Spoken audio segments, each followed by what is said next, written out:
Russia ও ইউক্রেনের মধ্যে চলমান সংঘর্ষে বিদেশি যোদ্ধাদের মৃত্যু বাড়ছে, বিশেষ করে মার্কিন যোদ্ধাদের। তবে প্রশ্ন উঠছে, এই যোদ্ধাদের মৃত্যু কোথায়, কিভাবে এবং কেন ঘটছে।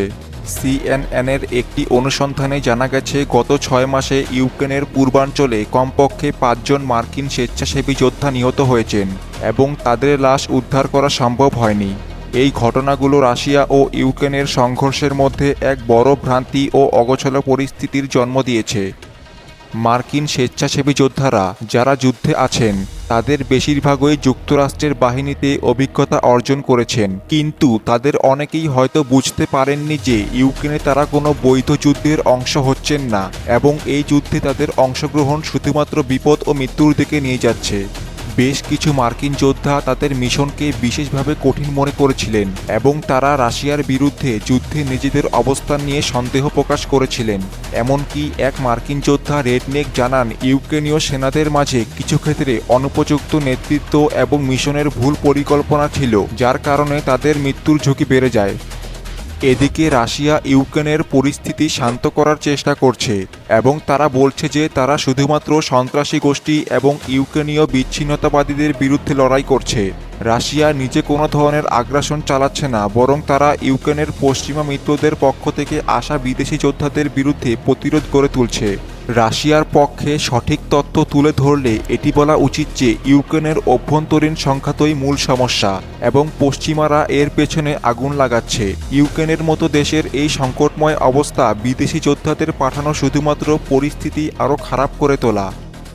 মার্কিন যোদ্ধারা যেহেতু ইউক্রেনের যুদ্ধের অংশ হয়েছেন, তাই তাদের অনেকেই ইউক্রেনীয় কমান্ডারের নির্দেশনা অনুযায়ী অত্যন্ত বিপজ্জনক মিশনে অংশগ্রহণ করেছেন। তাদের মধ্যে কিছু যোদ্ধা নিজেদের অদক্ষতার জন্য বিপদে পড়েছিলেন, বিশেষ করে যখন রাশিয়ান ড্রোনগুলি তাদের অবস্থান লক্ষ্য করে আক্রমণ করে। ইউক্রেনের সামরিক বাহিনী, যার নেতৃত্বে পশ্চিমা পরামর্শকরা রয়েছেন, কিছু ক্ষেত্রে তাদের পরিকল্পনাগুলো ভুল ছিল এবং বিদেশি যোদ্ধাদের জীবন বিপন্ন করেছিল। এক মার্কিন যোদ্ধা অভিযোগ করেছেন যে কিছু কর্মকর্তা শুধুমাত্র যোদ্ধাদের জীবনের প্রতি কোনো সম্মান দেখাননি, বরং তাদেরকে মাংসের জন্য গ্রাইন্ডার হিসেবে ব্যবহার করেছেন, যাতে তাদের মৃত্যুর হার বেড়ে যায়। এছাড়াও ইউক্রেন এবং রাশিয়া উভয় পক্ষের মধ্যে নিহতদের লাশ ফেরানো একটি অমানবিক এবং দীর্ঘসূত্রিতায় পরিণত হয়েছে। রাশিয়া তাদের পক্ষ থেকে মানবিক সহায়তা দেওয়ার চেষ্টা করছে, তবে ইউক্রেনীয় বাহিনীর অজানা মৃতদেহগুলো উদ্ধার করা অত্যন্ত কঠিন কাজ।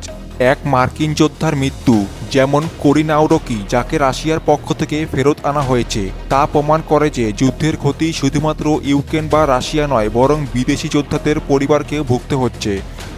ইউক্রেনে মার্কিন যোদ্ধাদের মৃত্যু এবং তাদের লাশ ফেরানোর জটিলতা রাশিয়া ইউক্রেন সংঘর্ষের আরেকটি দুঃখজনক অধ্যায়।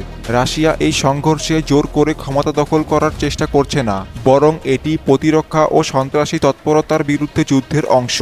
ইউক্রেন ও মার্কিন যোদ্ধাদের এসব না জেনে যুদ্ধে অংশগ্রহণ করা তাদের মৃত্যুর জন্য দায়ী। এই পরিস্থিতি থেকে শিক্ষা গ্রহণ করা উচিত, যাতে ভবিষ্যতে আরও দেশ এবং জনগণ এই সংঘর্ষে নিজেদের না জড়ায়। Sujan Hossain, the Geopolitical Times.